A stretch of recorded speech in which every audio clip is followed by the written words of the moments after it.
I cannot say much about other fields, but when I focus on cybersecurity and privacy, the good thing is I always said there is nothing new under the sun, which means even though every single regulation says we are different, we are unique, if you read carefully, they all talk about the same thing, but somehow with a different language or a different um, level of details. So, for example, like everybody knows GDPR. In GDPR, if you read GDPR and then Singapore PDPA or even Indonesian PDP, they all talk about the same thing. But in Europe, for certain cases, they demand 48 hours of notifications to the regulations. But in other countries, 72 hours is okay. In other countries, it has to be 48 hours in this format. But pretty much the foundation is the same. If something happened, you need to inform the regulators in that particular country.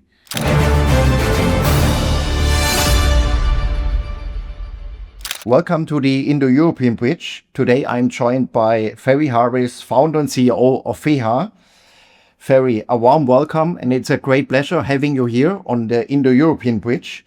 Let's maybe start with a short introduction. Sure. Who is actually Ferry Haris? Okay, all right. So I'm a Indonesian, born and raised in Indonesia, but I moved out of the country because of scholarship in 2008. And then since then until today, I live in a couple of countries in Europe and also in Singapore. So basically I'm Indonesian diaspora, I think you can call it like that. And then since 2021, I opened my own business as a global business for cybersecurity and privacy. Yeah, thank you so much for the short introduction, for sharing this. This is very interesting and impressive, Ferry. So tell us maybe also more about your journey founding FEHA and why you choose to dedicate your expertise to the complex world of compliance and tech infrastructure. Okay.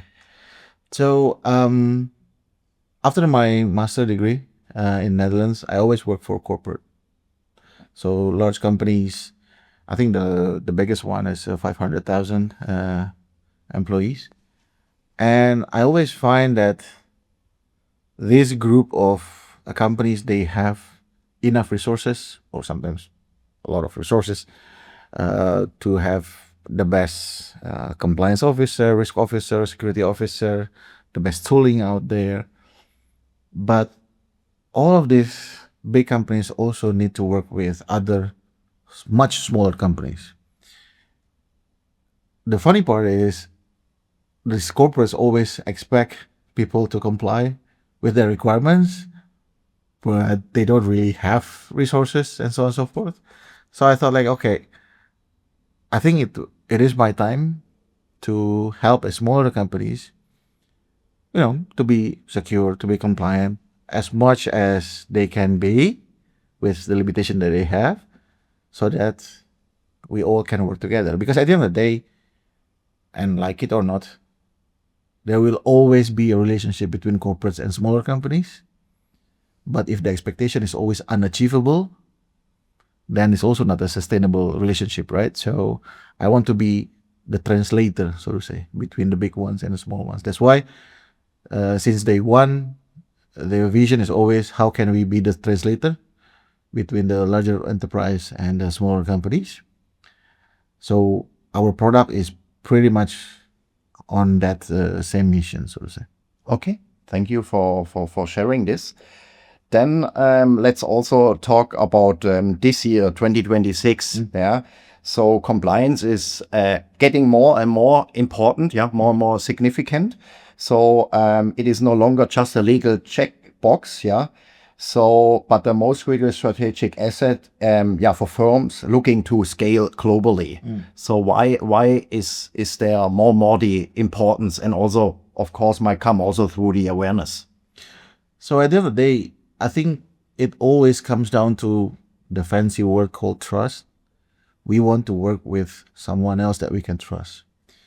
If we look back, 30 years ago, then companies will send an army of auditors to other companies to check how good they are and so on and so forth.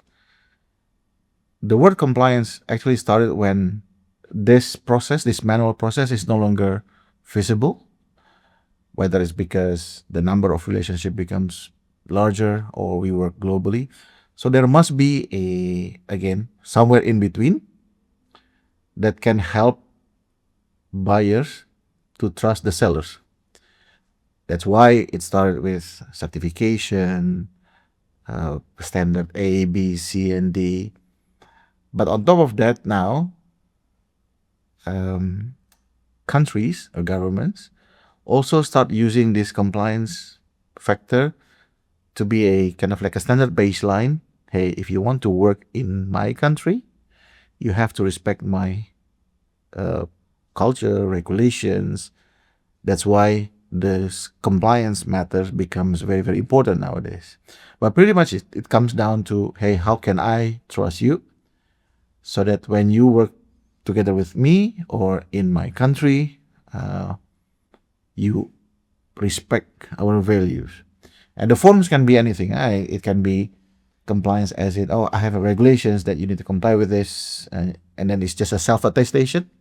So like in most people, let me rephrase. Most people think that GDPR is a certification. It's not. It's just self-attestation. Hey, I declare that I comply with GDPR, but when the regulator comes knock on your door, you better be able to show that you've done all the requirements as you claim. But in other countries, some regulations become certification. So we use the word compliance very, let's say, yeah, it sounds simple, but in fact, the whole idea is just how can I trust you when we want to work together? It's not more than that. Okay. And we might talk here then also about the topic of readiness, yeah. So to get to this standard, yeah, what does it actually take? So I cannot say much about other fields, but when I focus on cybersecurity and privacy, the good thing is I always said there is nothing new under the sun. Which means even though every single regulation says we are different, we are unique, if you read carefully, they all talk about the same thing, but somehow with a different language or a different level of details. So for example, like everybody knows GDPR. In GDPR, if you read GDPR and then Singapore PDPA or even Indonesian PDP, they all talk about the same thing. But in Europe, for certain cases, they demand 48 hours of notifications to the regulations. But in other countries, 72 hours is okay. In other countries, it has to be 48 hours in this format. But pretty much the foundation is the same. If something happened, you need to inform the regulators in that particular country. The difference is just the details.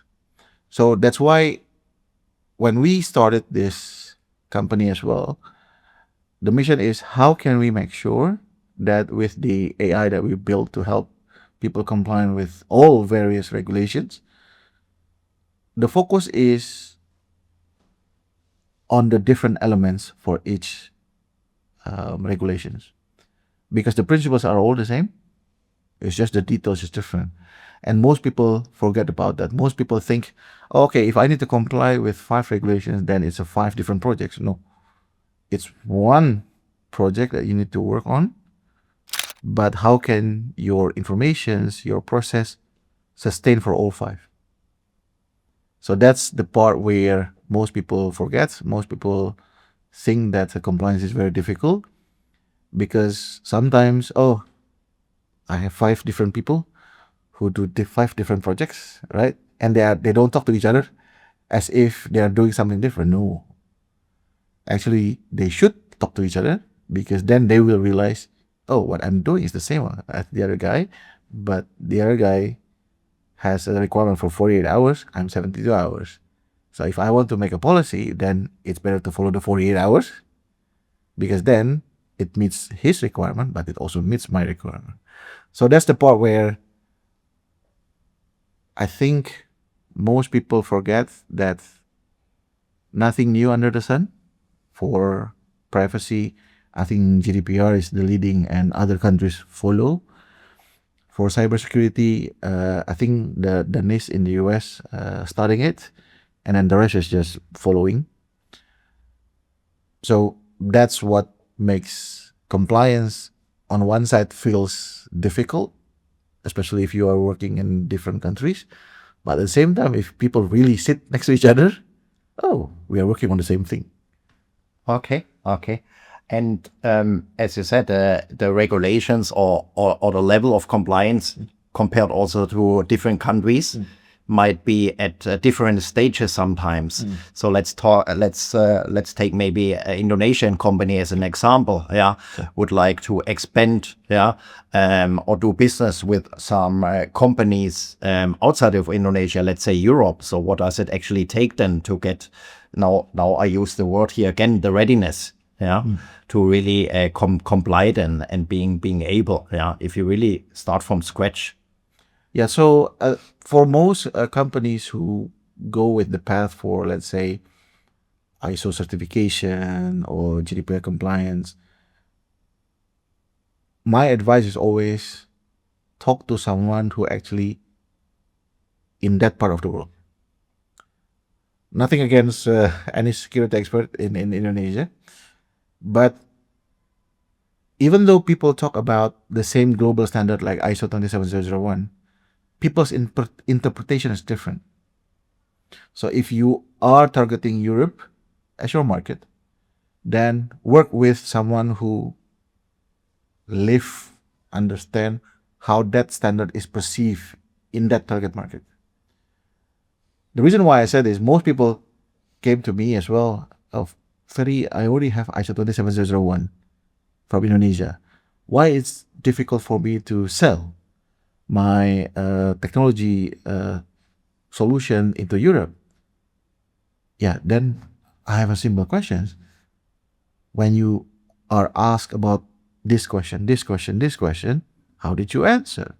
Long story short, after I hear their answer, yeah, in Indonesia that might be acceptable, but in Europe it's not.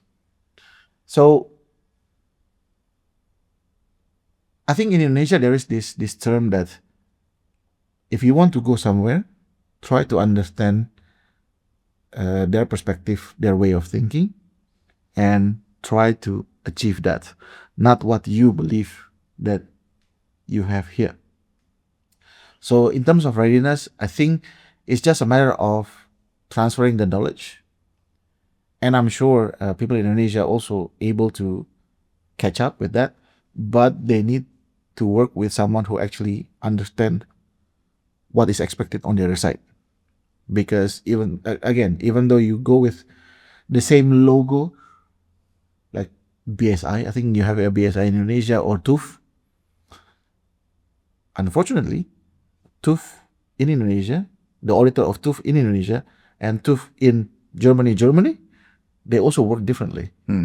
So even the logo is the same, the way they treat the standard is different. So in terms of readiness, preparation, first always understand, okay, which market I want to enter.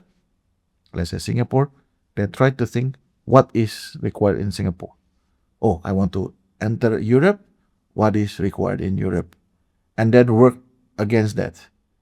And that's also the reason why it's very difficult for me, who is having a company headquartered in Europe, and then try to adjust the way we work the Indonesian way, although I'm Indonesian, because most of our customers are in Europe.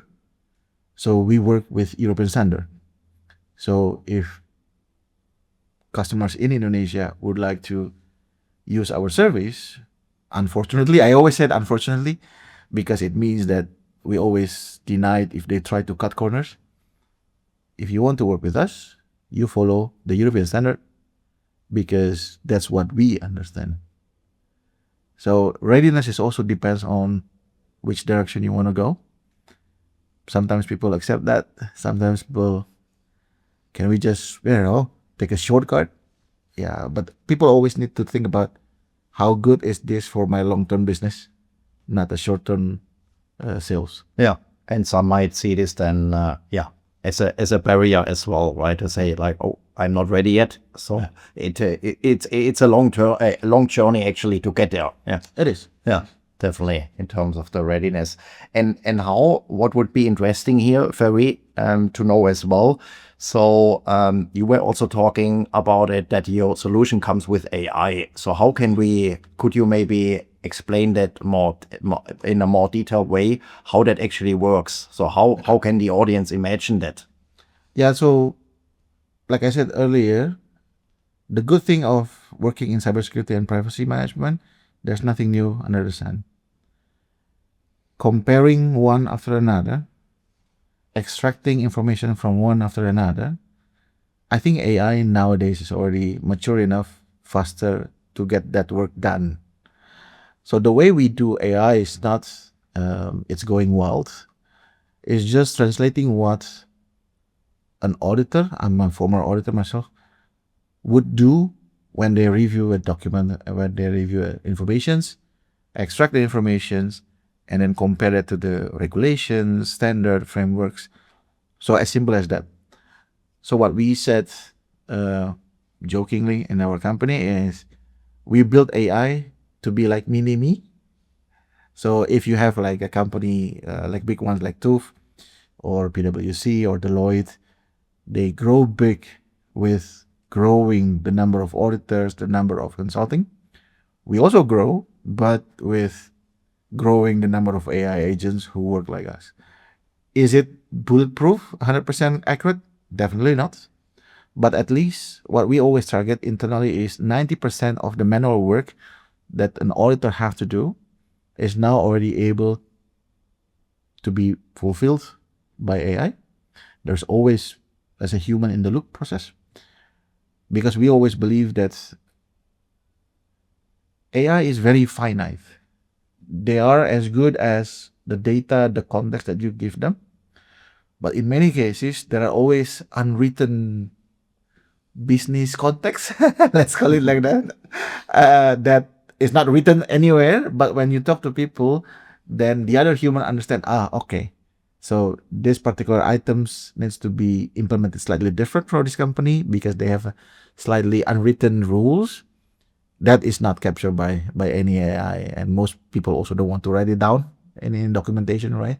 That's why we always say 90% is good enough for us, because at least what is interesting enough in at least my line of work, the number of people who would like to join this field of expertise is always limited.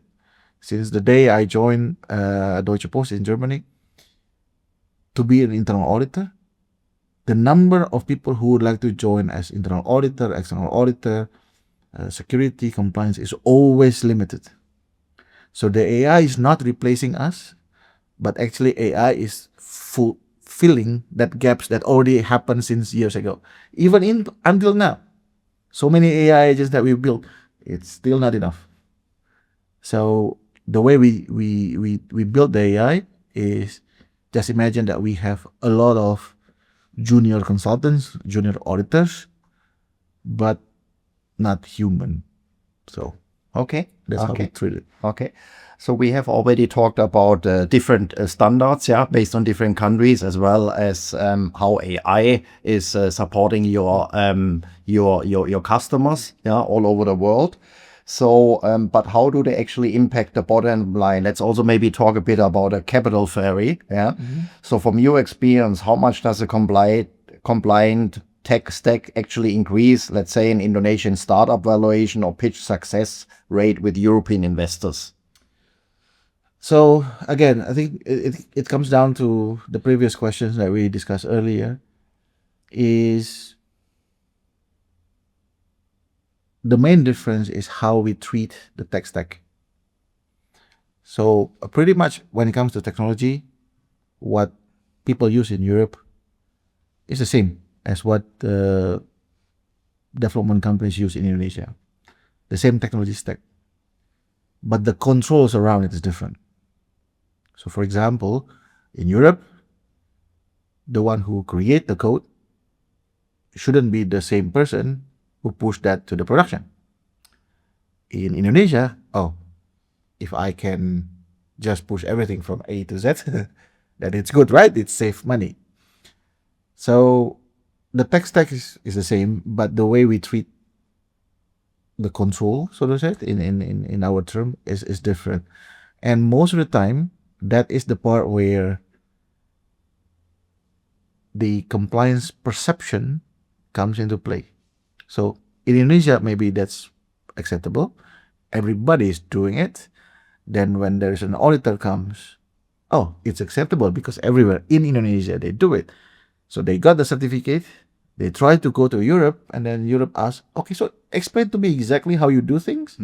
And when they hear that, they say, wait a second.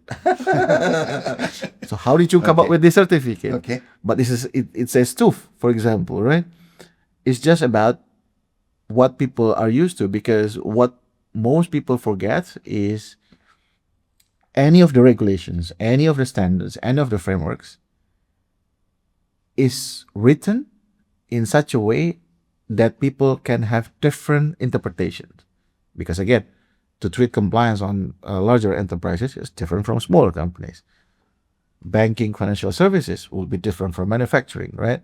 So it is also written not like prescriptive, you have to do A, B, and Z. No, it's always written in such a way, give some level of vagueness.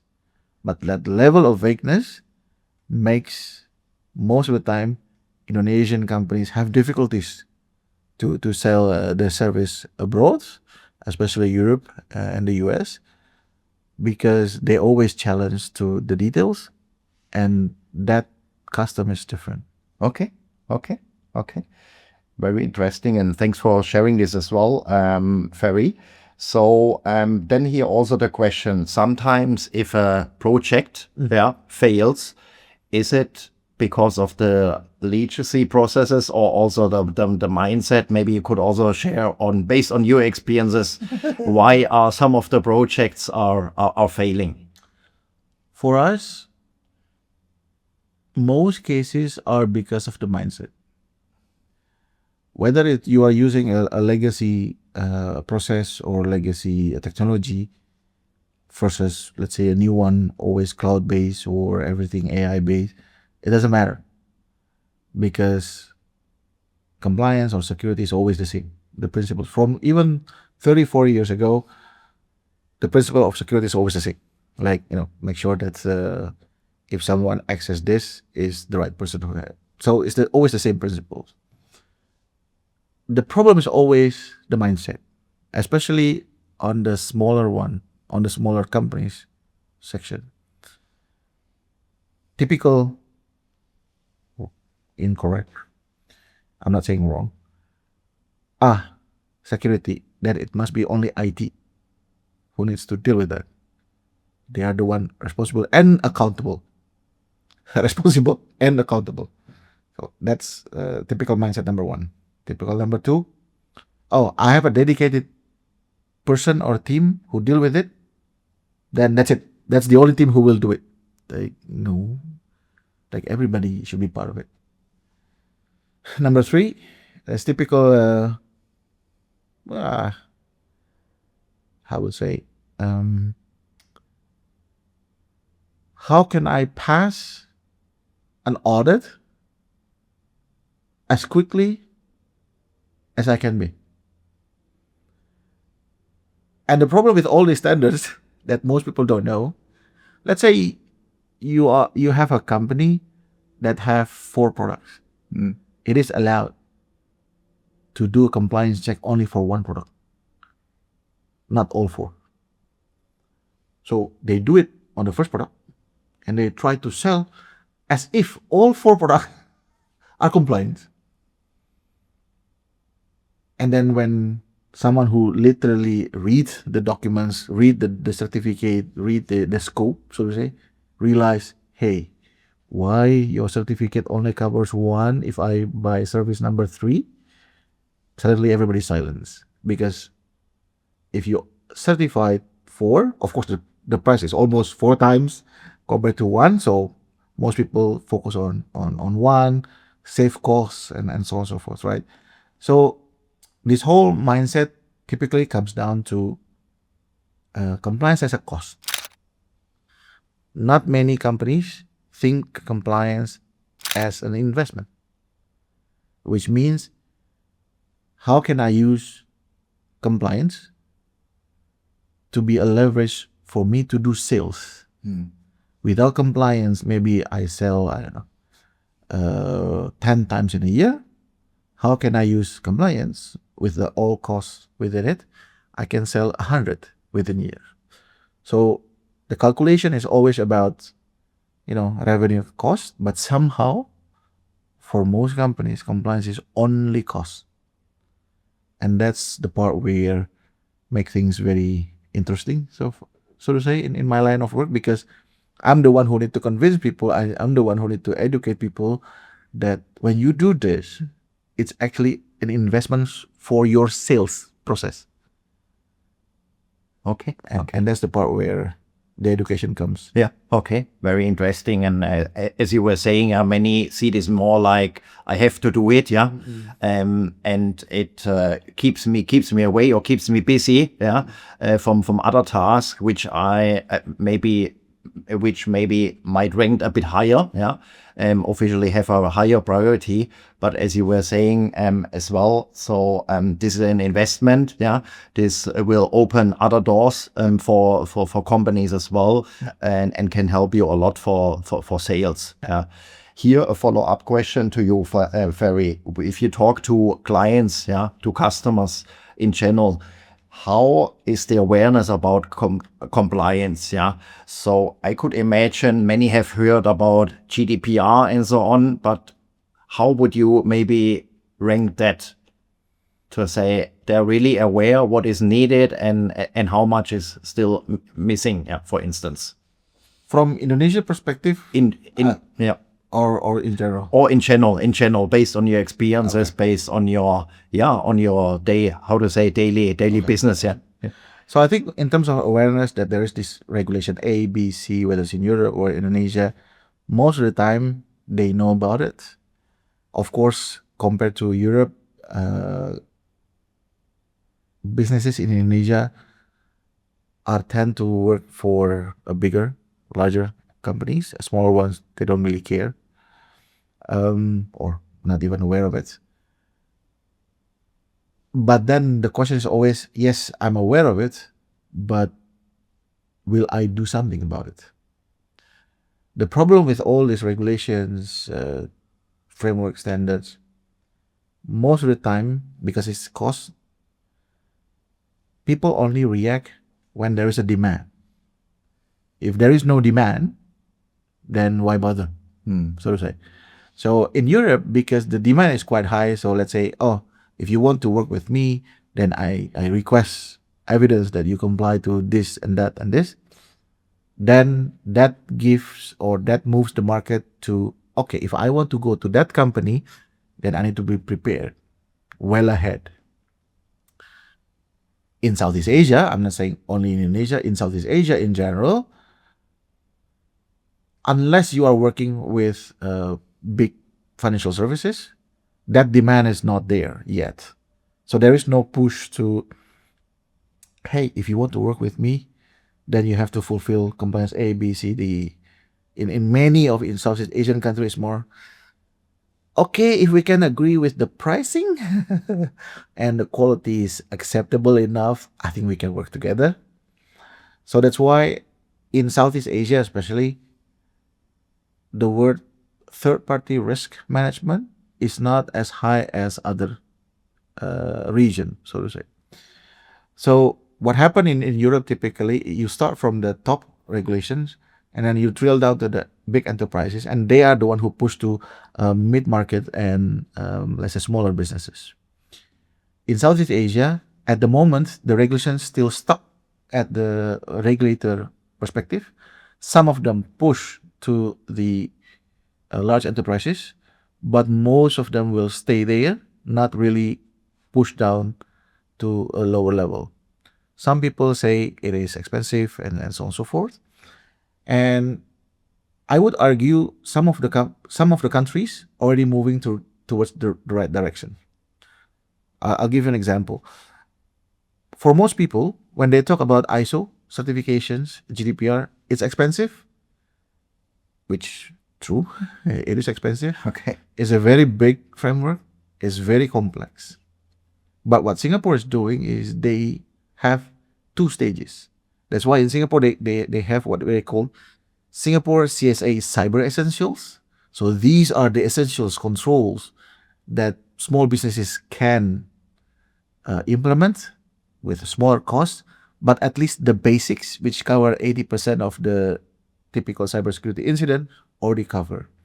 Once you grow, you can go to CSA Trustmark. And then after that, you only go to ISO. So ISO becomes not the baseline, but ISO becomes like the top baseline. In Australia, they start with Essential 8, and you go up to the ISO. In UK, you also have Cyber Essentials and then Cyber Essentials Plus. And that's the part where I think many countries in Asia still lacking, but there are already some movements towards, hey, what is enough for the basics, and then only then move up. So that is, I think, the trend that will go ahead as well in the coming years. But then that also requires some buy-in from the corporates. So before, if the corporate only requests ISO, if there is this movement like in Singapore, can they also accept, okay, let's start with the basics. I accept that standard. I think we can work with this vendor before they go to Trustmark and then before they go to ISO. So I think that is the relationship where everybody should play the game together, not just everything is ISO, everything is ISO. ISO is expensive and complex and difficult for most people. But if you start with the essentials and you grow, I think that's even better, because most people forget that in cybersecurity, most of incident can be prevented with what we call cyber hygiene, which is very easy to implement, very cheap to implement. So don't push yourself towards fancy stuff like I need to have a mobile defense management. Like that's very expensive. But if you do a basic ones, like every single account have to have a multi-factor authentication, that will block so many issues, and that's already good enough. Not waiting for people to go for ISO, for example. Yeah. Okay. Thank you for sharing this. Also, very interesting. So looking forward, the digital landscape is moving fast. How should leaders prepare for the next wave? I always say it starts now and starts early.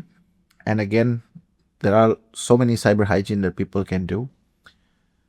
One thing that I always tell my fellow auditors or fellow risk officer, whoever that is, please try to speak like a normal people.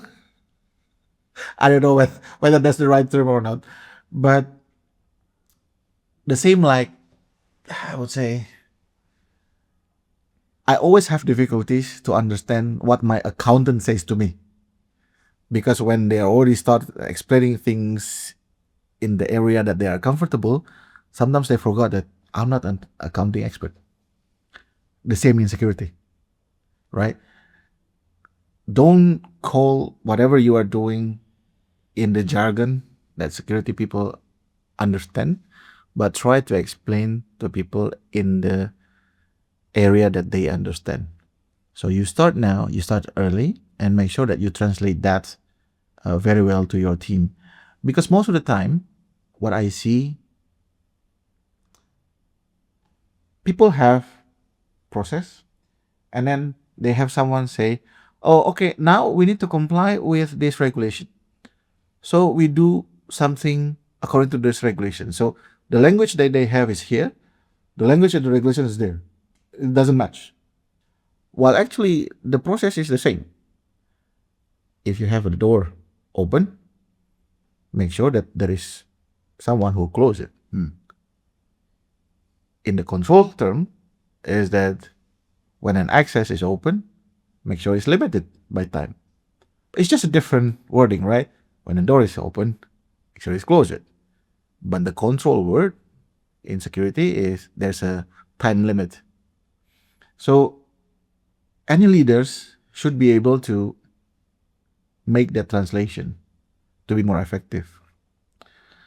Number two, and comes back to the false perception that's happening. All management have to own it. All management have to show or be a role model. In many cases, yes, security is very important for us.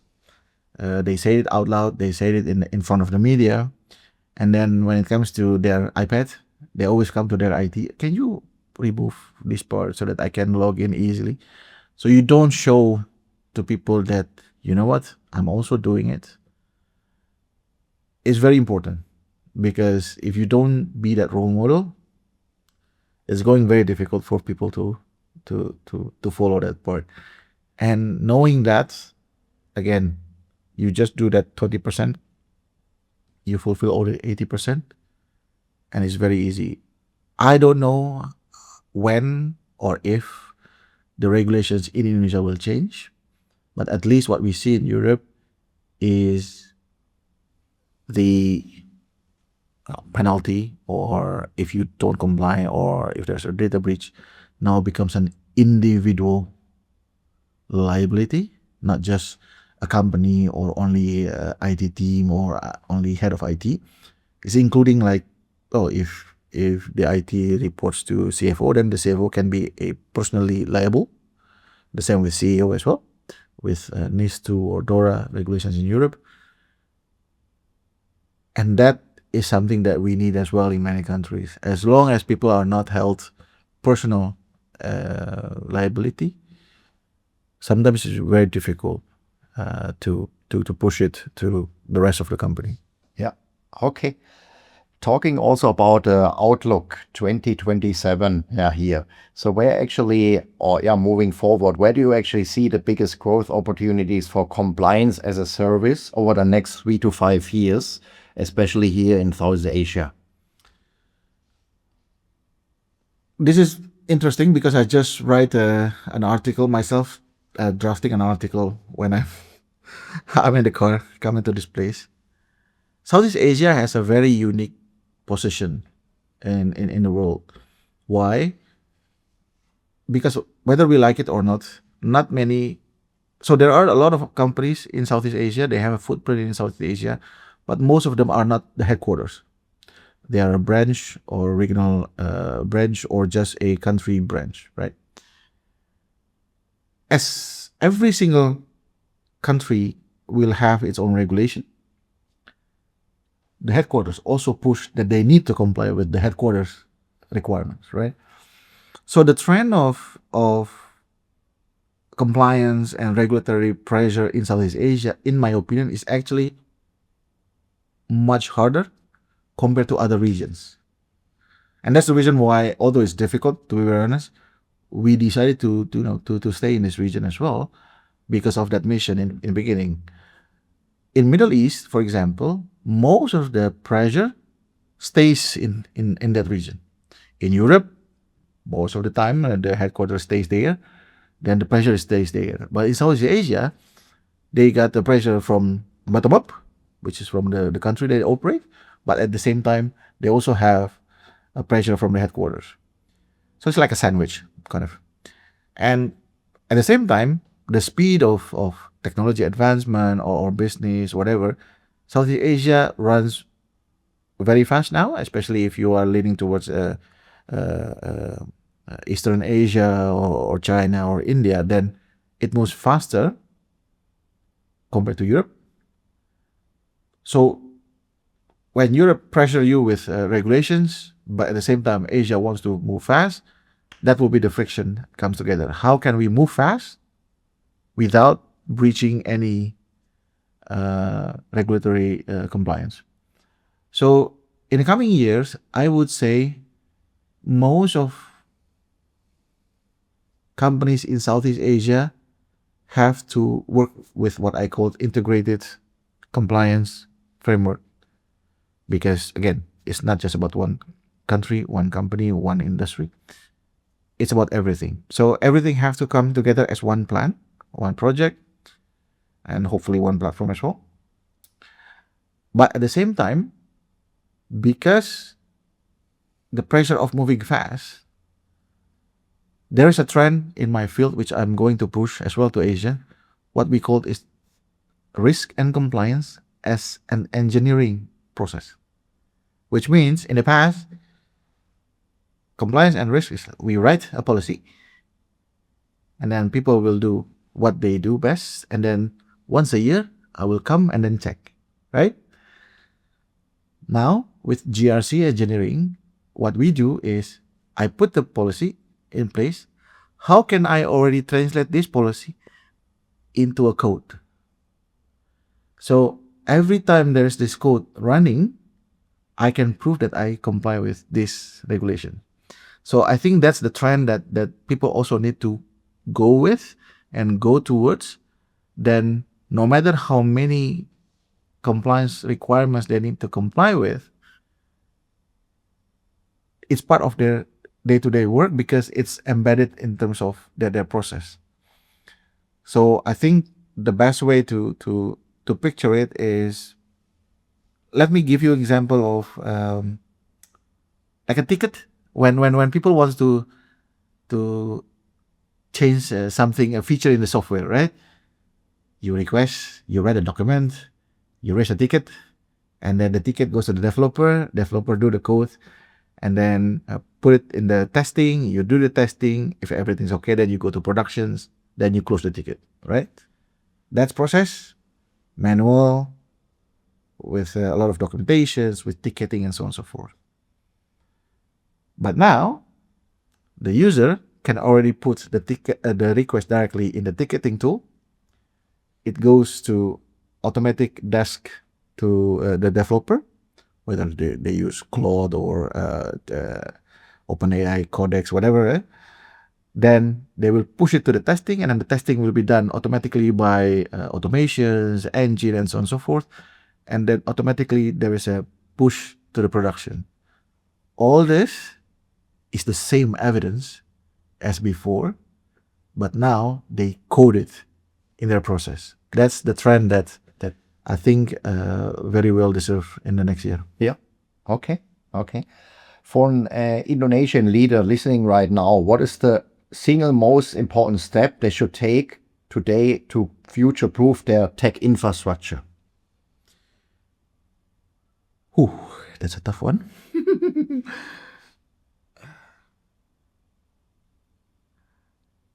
Okay, let me put it like this. Indonesia has a lot of regulations already, whether on the national level, on the ministerial level, or on the industry level. And again, they are not completely new. They make a reference from Europe, from the US, from Singapore. They learn from what's already in the market, right? So we don't have, or we are not lacking of those kind of regulations. What we are lacking, in my opinion, is the enforcement. Take an example, we have a privacy law, which is by default is 2022. Until today, we don't really have the enforcement or clear guidelines how technically we need to comply with that. As long as we don't have that, then people will never react. Again, it's always demand and supply. If there is no push, if there is no demand, why bother? Right? So if we want to catch up, we also need to enforce what we put as a regulation. It doesn't have to be something, I don't know, fancy or difficult, but make it concrete, put it to the market, and test it. We can always reverse back. We can always revise it. But if you keep waiting until you have the best enforcement, market will not move. Even now, like in Europe, GDPR, people are now revising it. So regulation is also not stuck in time, right? You keep always improving. And that's what we tend to forget in Indonesia. We wait until we have the perfect set of, let's say, guidance that we push it in the market, while people already running with their version 3, version 4, we wait until the perfect version 1. I think if we move faster in terms of that angle, I think we can catch up. Yeah. Thank you for sharing this. Very important insights as well here. Leading in a high pressure technical field requires immense clarity. What is the one piece of advice you live by that helps to maintain performance and keep your team aligned?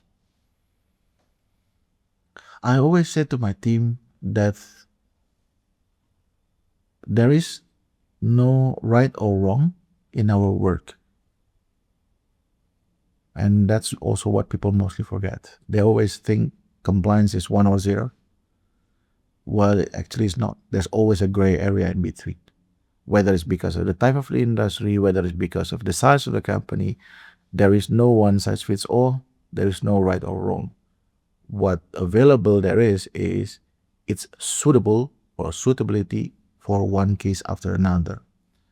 So that's why I keep telling my team and also my clients, when we implement something, when there is an audit comes or regulator comes and then they said, oh, you do it the wrong way, just listen, don't argue, because he might have a very good idea how to make it better.